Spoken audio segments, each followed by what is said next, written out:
ಏನು ಗೊತ್ತಾ, ಈ ಸನ್ನಿಧಿಯಲ್ಲಿ ನಿಂತ್ಕೊಂಡು ಇವತ್ತು ಅಮಾವಾಸ್ಯೆ ದಿನ ಏನು ಹೇಳ್ತಾ ಇದ್ದೀನಿ ಅಂದರೆ, ಕೆಲವ್ರು ಹೇಳ್ತಾರೆ ನಾನು ಒಳ್ಳೇದೇ ಮಾಡ್ತೀನಿ, ಒಳ್ಳೆನಾಗೇ ಇದ್ದೀನಿ, ಯಾವುದು ಕೆಟ್ಟ ಕೆಲಸ ಕಲ್ತಿಲ್ಲ, ನಾನು ಯಾರಿಗೂ ಕೆಟ್ಟದ್ದು ಬಯಸಲ್ಲ, ನನ್ಗೆ ಯಾಕೋ ಕೆಟ್ಟದೇ ಆಗ್ತಾ ಇದೆ ಅಂತ ಹೇಳ್ತಾರೆ.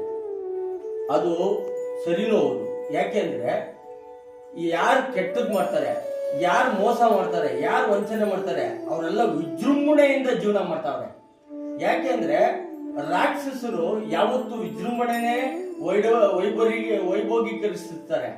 ಆದ್ರೆ ಜನ ಯಾವತ್ತು ರಾಕ್ಷಸರನ್ನ ಪೂಜೆ ಮಾಡಲ್ಲ, ಆ ತಾಯಿ ಚಾಮುಂಡಿನೇ ಪೂಜೆ ಮಾಡ್ತಾರೆ. ಯಾಕೆ ಹೇಳು?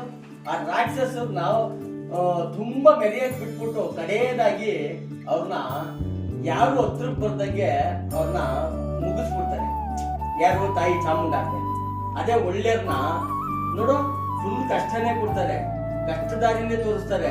ಆದ್ರೆ ಒಳ್ಳೆ ತಿಳ್ಕೊಳ್ಳಿ ಅಂತ ತೋರಿಸ್ತಾರೆ, ಒಳ್ಳೆ ದಾರಿಯಲ್ಲಿ ನಡಿಲಿ ಅಂತ ತೋರಿಸ್ತಾರೆ, ಒಳ್ಳೇದಾಗೆ ಬದುಕಲಿ, ಒಳ್ಳೆ ಚರಿತ್ರೆ ಸೃಷ್ಟಿ ಮಾಡ್ಲಿ ಅಂತ ಮಾಡ್ತಾರೆ. ಕೆಲವ್ರು ಹೇಳ್ತಾರೆ ಎಲ್ಲ ಮಾಡ್ಬಿಟ್ಟು ಹೋಗ್ಬಿಟ್ಟು ದೇವ್ರಿಗೆ ಅನುದಾನ ಮಾಡೋದು, ಆಮೇಲೆ ದೇವಸ್ಥಾನ ವಾರ್ಷಿಕೋತ್ಸವಕ್ಕೆ ಏನೋ ನಂದೇ ಎಲ್ಲ ಪೂಜೆ ಪುನಸ್ಕಾರ ಅನ್ನೋದು, ಅವೆಲ್ಲ ಮಾಡ್ತಾರೆ. ಏನ್ ಮಾಡಿದ್ರು ದೇವ್ರು ಸಂಸಲ್ಲ. ಆ ಸಮಯಕ್ಕೆ ಯಾವ್ದೋ ಮೋಸ ಮಾಡಿರೋ ದುಡ್ಡು ತಗೊಂಡೋಗಿ ಹಾಕ್ಬೋದು, ಏನೋ ಮಾಡ್ಬೋದು. ಆದ್ರೆ ನಾನೊಂದು ಹೇಳ್ತೀನಿ ಕೇಳ್ರಿ, ದೇವ್ರು ಯಾವತ್ತೂ ಸಂಸಲ್ಲ.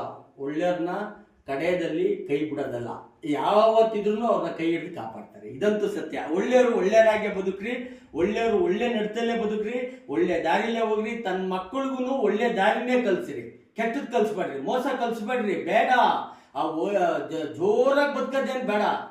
ದೇವ್ರ ನೆನ್ಸ್ಕೊಂಡು ಒಳ್ಳೆ ದಾರಿಯಲ್ಲಿ ನಡೆದ್ರೆ ಸಾಕು, ಅದೇ ನೆಮ್ಮದಿ ಅಲ್ವಾ? ದಯಮಾಡಿ ದೇವ್ರ ನೆನ್ಕೊಳ್ರಿ, ದೇವ್ರ ನಂಬಿ ಯಾರು ಕೆಟ್ಟಿಲ್ಲ. ದೇವ್ರನ್ನ ನೆನ್ಸ್ಕೊಂಡು ದೇವ್ರು ಏನು ಒಳ್ಳೆ ಕೊಡ್ತಾಳೆ ಆ ಒಳ್ಳೆ ಮನಸ್ಸಿನಿಂದನೇ ಬದುಕ್ರಿ. ಇಷ್ಟೇ ನಾನು ಕೇಳ್ತಾರೆ.